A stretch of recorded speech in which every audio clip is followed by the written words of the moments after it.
কদম ফুল, এই ফুলটি আমার খুব প্রিয় একটি ফুল। সেই ছোটোবেলায়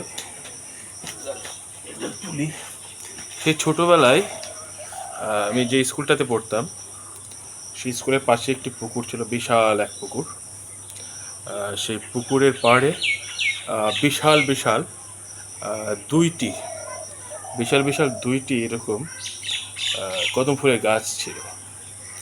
তা আমার যতদূর মনে পড়ে, যখন বৃষ্টি হতো তখন পুকুরের পানির সাথে কদম ফুলগুলোও পড়তো। কদম ফুলটার গাছটা অনেক বড় ছিল, তো আমরা গাছে উঠে পারতাম না, ছোটো মানুষ ছিলাম, প্রাইমারি স্কুলে যেহেতু।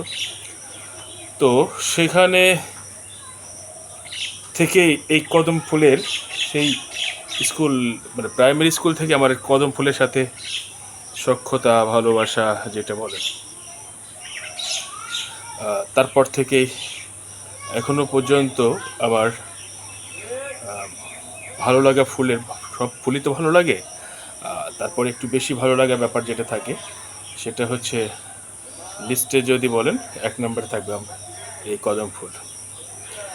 আমি ঢাকা শহরে যখন দেখা যায় যারা পথ শিশু তারা বিভিন্ন জায়গা থেকে কদম ফুল সংগ্রহ করে তারা বিক্রি করে, আমি অনেক সময় হয়তোবা গোলাপ ফুল বা রজনীগন্ধা বা আরও যে ফুলগুলো আছে সেগুলো অনেক সময় যদি নাও কিনি, আমি কিন্তু চেষ্টা করি সামনে পড়লে একটি বা দুটি হলেও কদম ফুল সংগ্রহ করার। কদম ফুলের একটা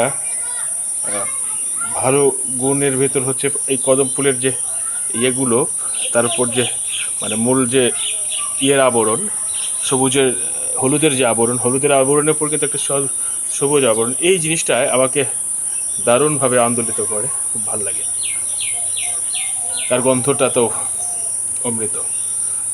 যদিও এই কদম ফুলটা বেশিক্ষণ তাজা রাখা যায় না, এবং এই কদম ফুলটা যতক্ষণ পর্যন্ত তাজা থাকে ততক্ষণ পর্যন্তই কিন্তু ঠিকঠাক থাকে। তো কদম ফুলটা আমি এখন যে জায়গাটাতে দাঁড়িয়ে আছি এটা আমাদের পুরনো বাড়ি, অনেক বিশাল একটা বাড়ি ছিল। বাড়ির পাশেও আমাদের বড় বড় দুটি কদম গাছ ছিল।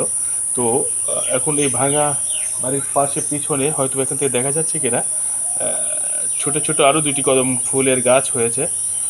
সেখান থেকে এখানকার এক পিচ্চি আমাকে এই কয়েকটা ফুল পেরে দিল, গাছ থেকে পেরে দিল।